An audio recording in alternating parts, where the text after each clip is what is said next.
Good morning students. ਅਸੀਂ पढ़ रहे सी सुरजीत पात्र ਦੀਆਂ कवितावां। ठीक है जी, दो कवितावां पढ़ रही सी, थर्ड कविता पढ़ते हैं। थर्ड कविता है खतां दी उडीक।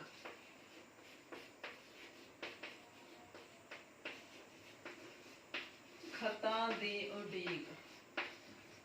खत की है चिट्ठियां नूं कहा गया। ਇਹਦੇ ਵਿੱਚ कविता ਦੇ ਵਿੱਚ कवि ने गल कीती है भी ਉਹਨੂੰ ਆਪਣੀ ਮਾਂ ਦਾ ਖਤ ਵੀ ਆਉਂਦਾ, ਆਪਣੀ ਭੈਣ ਦਾ, ਆਪਣੀ ਮਹਿਬੂਬਾ ਦਾ, ਆਪਣੀ ਪਤਨੀ ਦਾ ਖਤ ਆਉਂਦਾ ਤੇ ਅਖੀਰ ਦੇ ਵਿੱਚ ਉਹਨੂੰ ਕਬਰ ਦਾ ਖਤ ਮਿਲਦਾ। ਠੀਕ ਹੈ ਜੀ, ਅਸੀਂ ਪੜ੍ਹ ਰਹੇ ਹਾਂ ਕਵਿਤਾ ਤੇ ਇਹਦੀ ਪ੍ਰਸੰਗਸਿਤ ਵਿਆਖਿਆ ਕਰਾਂਗੇ। ਇਸ ਨਗਰੀ ਤੇਰਾ ਜੀ ਨਹੀਂ ਲੱਗਦਾ, ਇੱਕ ਚੜ੍ਹਦੀ ਇੱਕ ਲੈਂਦੀ ਏ, ਤੈਨੂੰ ਰੋਜ਼ ਉਡੀਕ ਖਤਾਂ ਦੀ, ਸਿਖਰ ਦੁਪਹਿਰੇ ਰਹਿੰਦੀ ਹੈ। ਸੁਰਜੀਤ ਪਾਤਰ ਕੀ ਕਹਿੰਦਾ? ਕਹਿੰਦਾ ਜਿਸ ਨਗਰੀ ਦੇ ਵਿੱਚ ਮੈਂ ਰਹਿ ਰਿਹਾ ਮੇਰਾ ਉੱਥੇ ਜੀ ਨਹੀਂ ਲੱਗਦਾ, ਇੱਕ ਚੜ੍ਹਦੀ ਇੱਕ ਲੈਂਦੀ ਹੈ। ਕਹਿੰਦਾ ਇਸ ਸੰਸਾਰ ਦੇ ਵਿੱਚ ਬੈਠ ਕੇ ਕਹਿੰਦਾ ਮੇਰੇ ਦਿਲ ਦੇ ਵਿੱਚ ਬਹੁਤ ਉਤਾਰ ਚੜ੍ਹਾਅ ਆਉਂਦੇ ਨੇ, ਤੈਨੂੰ ਰੋਜ਼ ਉਡੀਕ ਖਤਾਂ ਦੀ, ਸਿਖਰ ਦੁਪਹਿਰੇ ਰਹਿੰਦੀ ਹੈ। ਕਹਿੰਦਾ ਮੈਨੂੰ ਤਾਂ ਰੋਜ਼ ਮਤਲਬ ਰੋਜ਼ ਸਿਖਰ ਦੁਪਹਿਰੇ ਖਤਾਂ ਦੀ ਉਡੀਕ ਰਹਿੰਦੀ ਹੈ। ਠੀਕ ਹੈ ਜੀ।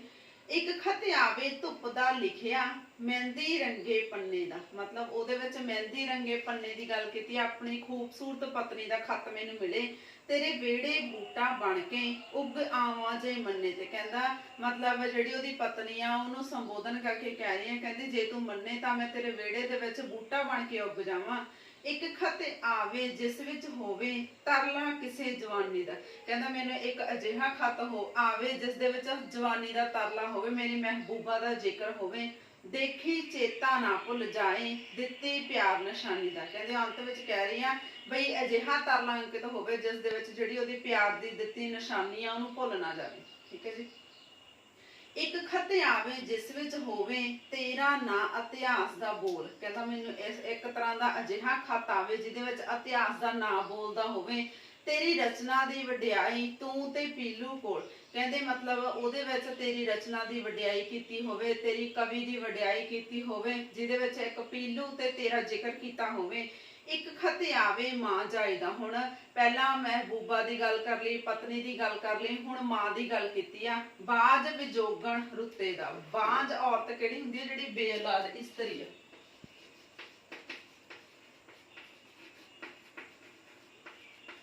ਬੇਔਲਾਦ ਇਸਤਰੀ। ਬੇਔਲਾਦ ਹੁੰਦਾ ਜਿਹਦੇ ਕੋਈ ਬੱਚਾ ਨਾ ਹੋਵੇ। ਬਾਜ ਵਿਜੋਗਣ ਲੁੱਤੇ ਵੀ, ਵੀਰਾ ਪੱਤ ਸ਼ਰੀਰ ਦੇ ਵੱਜ ਗਏ ਮੇਰੇ ਬੂਹੇ ਉੱਤੇ ਵੀ। ਕਹਿੰਦੇ ਮੈਨੂੰ ਮਤਲਬ ਮੈਂ ਪਹਿਲਾਂ ਮਾਂ ਜਾਈ ਦਾ ਖਤ ਉਡੀਕਦਾ। ਠੀਕ ਹੈ। ਕਹਿੰਦੇ ਉਸ ਤੋਂ ਬਾਅਦ ਮੇਰੀ ਭੈਣ ਦਾ ਖਤ ਆਵੇ ਜਿਹਦੇ ਵਿੱਚ ਲਿਖਿਆ ਹੋਵੇ ਵੀ ਤੇਰੇ ਲਈ ਖੁਸ਼ੀ ਦੀ ਖਬਰ ਇਹ ਆ ਵੀ ਘਰ ਦੇ ਵਿੱਚ ਬੱਚਾ ਹੋਣ ਦੇ ਕਰਕੇ ਘਰ ਦੇ ਬੂਹੇ ਅੱਗੇ ਸਰੀਰ ਦੇ ਪੱਤੇ ਟੰਗੇ ਜਾਣਗੇ। ਠੀਕ ਹੈ। ਇਹ ਖਤ ਆਵਣਗੇ ਤਾਂ ਸਰ ਪਰ ਲਿਖ ਲਿਖ ਲੋਕੀ ਪਾਵਣਗੇ। ਕਹਿੰਦਾ ਜਦੋਂ ਇਹ ਸਾਰੇ ਖਤ ਆਵਣਗੇ ਤਾਂ ਲੋਕ ਮੇਰੇ ਵੱਲ ਦੇਖਣਗੇ, ਤੇਰੇ ਇੱਛਤ ਖਤ ਨੇ ਐ ਪਰ ਹੋਰ ਕਿਸੇ ਘਰ ਜਾਵਣਗੇ। ਕਹਿੰਦਾ ਮੈਂ ਜਿੰਨਾ ਖਤਾਂ ਦੀ ਉਡੀਕ ਕਰ ਰਿਹਾ ਉਹ ਖਤ ਮੇਰੇ ਘਰ ਨਹੀਂ ਆਉਣਗੇ, ਉਹ ਕਿਸੇ ਹੋਰ ਘਰ ਚਲੇ ਜਾਣਗੇ। ਪਰ ਤੂੰ ਆਸ ਨਾ ਛੱਡੀ ਆਖਰ ਤੈਨੂੰ ਵੀ ਖਤ ਆਵੇਗਾ। ਕਹਿੰਦੇ ਕਵੀ ਕਹਿ ਰਿਹਾ, ਕਹਿੰਦੇ ਤੂੰ ਆਸ ਨਾ ਛੱਡੀ, ਤੇਰੇ ਘਰ ਵੀ ਇੱਕ ਖਤ ਆਊਗਾ। ਤੇਰਾ ਲੱਗਦਾ ਕੋਈ ਤਾਂ ਆਖਰ, ਤੇਰਾ ਆਪਣਾ ਕੋਈ ਤਾਂ ਤੈਨੂੰ ਵੀ ਖਤ ਪਾਊਗਾ, ਤੈਨੂੰ ਵੀ ਖਤ ਪਾਊਗਾ। ਖਤ ਆਵੇਗਾ ਰਾਤ ਬਰਾਤੇ, ਖਤ ਆਵੇਗਾ ਅੰਮੀ ਦਾ। ਹੁਣ ਇਸ ਲਾਈਨਾਂ ਦੇ ਵਿੱਚ ਜਿਹੜਾ ਕਵੀ ਹੈ ਉਹ ਆਪਣੀ ਮਾਂ ਦੇ ਖਤ ਦੀ ਗੱਲ ਕਰਦਾ। ਕਹਿੰਦਾ ਰਾਤ ਬਰਾਤੇ ਹਨੇਰੇ ਸਵੇਰੇ ਤੈਨੂੰ ਆਪਣੀ ਮਾਂ ਦਾ ਖਤ ਆਊਗਾ, ਪੁੱਤਰ ਇਉਂ ਨਹੀਂ ਭੁੱਲ ਜਾਈਦਾ ਜਿਹੜੀ ਕੁੱਖੋਂ ਜੰਮੀ ਦਾ। ਕਹਿੰਦੇ ਉਹਦੇ ਵਿੱਚ ਖਤ ਦੇ ਵਿੱਚ ਲਿਖਿਆ ਹੋਊਗਾ ਵੀ ਪੁੱਤਰ ਤੈਨੂੰ ਆਪਣੀ ਮਾਂ ਨੂੰ ਭੁੱਲਣਾ ਨਹੀਂ ਚਾਹੀਦਾ ਜਿਹਨੇ ਤੈਨੂੰ ਕੁੱਖੋਂ ਜੰਮਿਆ ਹੋਇਆ। ਖੜਾ ਖੜੋਤਾ ਹਾਲ ਤਾਂ ਪੁੱਛ ਜਾ ਬੁੱਢੀ ਜਾਨ ਨਕੰਮੀ ਦਾ। ਜਿਹਦੇ ਵਿੱਚ ਅੰਮੀ ਨੇ ਇਹ ਲਿਖਿਆ ਹੋਊਗਾ ਵੀ ਤੂੰ ਤੁਰਦਾ ਫਿਰਦਾ ਆ ਕੇ ਮੇਰਾ ਹਾਲ ਪੁੱਛ ਜਾ ਵੀ ਮੈਂ ਕਿੱਦਾਂ ਦੀ ਆ। ਉਮਰਾਂ ਵਾਂਗੂ ਅੰਤ ਵੀ ਹੁੰਦਾ ਕਿਸੇ ਉਦਾਸੀ ਲੰਮੀ ਦਾ। ਕਹਿੰਦੇ ਉਹਦੇ ਵਿੱਚ ਇਹ ਕਹੂਗੀ ਵੀ ਪੁੱਤਰ ਦੇ ਵਿਛੋੜੇ ਕਾਰਨ ਉਹਦੇ ਦੁੱਖਾਂ ਦਾ ਬੁਰਾ ਹਾਲ ਹੋ ਗਿਆ ਤੇ ਉਹਦੀ ਉਦਾਸੀ ਦੂਰ ਕਰ ਦਵੇ ਤੇ ਉਹਨੂੰ ਆ ਕੇ ਮਿਲ ਜਾਵੇ। ਠੀਕ ਹੈ। ਨੈਕਸਟ ਹੈ ਖਾਤਾ ਵੇਗਾ ਬਹੁਤ ਕਵੇਲੇ ਧਰਤੀਓਂ ਲੰਮੀ ਛਾਂ ਦਾ ਖਤ। ਹੁਣ ਕਹਿੰਦਾ ਕਿਸੇ ਕਵੇਲੇ ਧਰਤੀ ਦੀ ਜਿਹੜੀ ਲੰਮੀ ਛਾਂ ਆ ਉਹਦਾ ਖਤ ਮੈਨੂੰ ਮਿਲੂਗਾ। ਚੁੱਪ ਦੇ ਸਫਿਆਂ ਉੱਤੇ ਲਿਖਿਆ ਉਜੜੀ ਸੁੰਨ ਸਰਾਂ ਦਾ ਖਤ। ਜੋ ਚੁੱਪ ਦੇ ਸਫਿਆਂ ਦੇ ਉੱਤੇ ਲਿਖਿਆ ਹੋਊਗਾ ਜਿਹਦੇ ਵਿੱਚ ਕਿਸੇ ਮਤਲਬ ਕਬਰ ਦਾ ਖਤ ਹੋਊਗਾ, ਕਿਸੇ ਸੁੰਨੀ ਸਰਾਂ ਦਾ ਖਤ ਹੋਊਗਾ। ਇੱਕ ਬੇਨਕਸ਼ ਖਿਆਲ ਦਾ ਲਿਖਿਆ ਤੇਰੇ ਅਸਲੀ ਨਾਂ ਦਾ ਖਤ। ਕਹਿੰਦੇ ਇੱਕ ਤੇਰੀ ਸ਼ਕਲ ਸੂਰਤ ਰਹਿਤ ਜਿਹੜਾ ਖਤ ਲਿਖਿਆ ਹੋਊਗਾ ਜਿਹਤੇ ਤੇਰਾ ਅਸਲੀ ਨਾਂ ਲਿਖਿਆ ਹੋਊਗਾ।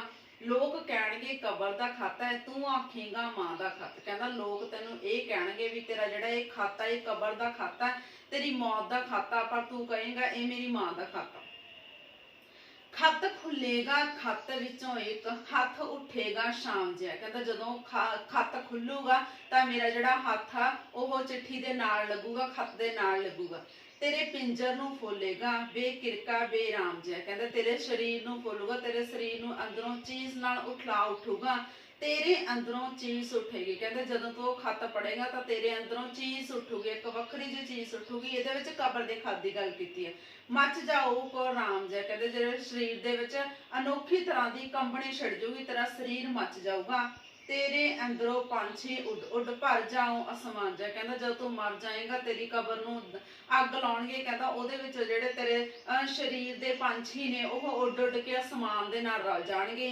जेड़ा कदी नहीं सी उठिया उठू दर्द बेनाम जिहा। कहंदा जेड़ा दर्द तेरे सीने दे विच कदी नहीं सी उठिया, कहंदा ओह दर्द बेनाम एक अनोखा दर्द बन के तेरे दिल दे विच उठू। पर फिर तेरी तपदी रूह नूं आ जाऊ आराम जिहा। कहंदा जदों शरीर दे विचों रूह निकल गई तां तेरे शरीर नूं भी आराम जिहा आ जाऊगा। उस तो मगरों ना कोई नगरी ना कोई संज सवेराई। कहते इन्ने सारे खत मिलन तो बाद तेरा कोई ना नगरी होगी, ना सवेरे ना कवेले, तेन कोई खत नहीं मिलूगा।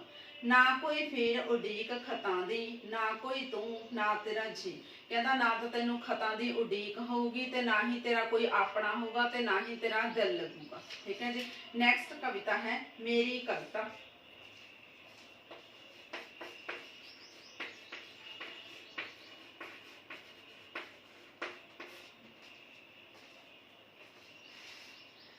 मेरी मां नूं मेरी कविता समझ ना आई। हुण इस कविता दे विच कवि ने अपने मां ते पुत्र दी संवेदना नूं लैके कविता लिखी है। मेरी मां नूं मेरी कविता समझ ना आई। कवि कहंदा मेरी मां नूं मेरी कविता बिल्कुल भी समझ ना आई, भावें मेरी मां बोली विच लिखी सी। भावें कहंदा उसने अपनी कविता अपनी मां बोली दे विच लिखी सी, पंजाबी बोली विच लिखी सी, ਉਹ ਤਾਂ केवल इन्ना समझे। कहता मेरी मां ਤਾਂ मेरी कविता पढ़ के सिर्फ यही समझी, पुत दी रूह नूं दुख है कोई। कहती मेरी मां जदों मेरी कविता पढ़ी तो उन्होंने यही समझी भी मेरे पुत दे अंदर कोई ना कोई दुख है, मेरे पुत नूं कोई ना कोई दुख तकलीफ विच है, पर इसका दुख मेरे हुंदियां आया कित्थों। पर वो ये समझण तो असमर्थ सी भी ਉਹਦੀ मां दे हुंदियां ਉਹਦੇ पुत नूं दुख लग्या कित्थों। ठीक है, मतलब ਉਹਦੇ पुत्र नूं दुख आया किवें। ठीक है, नीज लगा के देखी, नीज लगा के बहुत ध्यान दे नाल मेरी अनपढ़ मां ने मेरी कविता। कहता जदों मैं अपनी कविता लिखी मेरी मां ने कविता पढ़ी तो उन्हें बहुत नीज ला के ध्यान दे नाल देखिया। देखो लोको कुखो जाए मां नूं छड्ड के दुख कागजां नूं दसदे ने। मतलब जिहड़ी ਉਹਦੀ मां ने कविता पढ़ी तो वो अपने कविता पढ़न तो बाद लोकां नूं दसदी है। कहंदी देखो लोको भी जिहड़े बच्चे ने वो अपनी मां नूं छड्ड के कागजां दे विच कविता लिख के अपना दुख दसदे ने।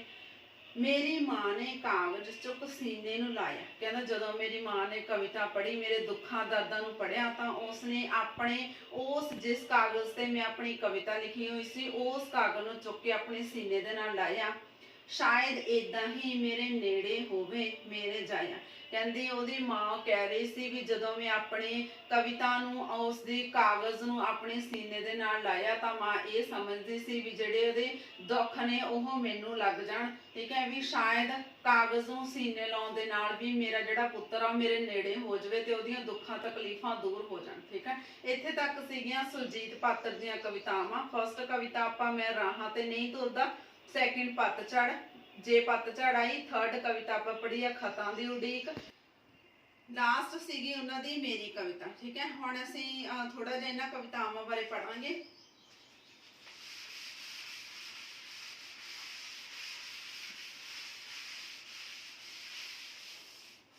फर्स्ट सीगी इन्हां दी मैं राहां ते नहीं तुरदा,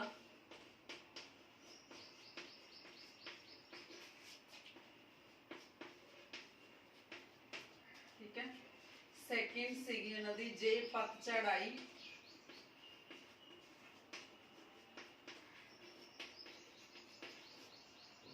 थर्ड सी खतां दी उड़ीक,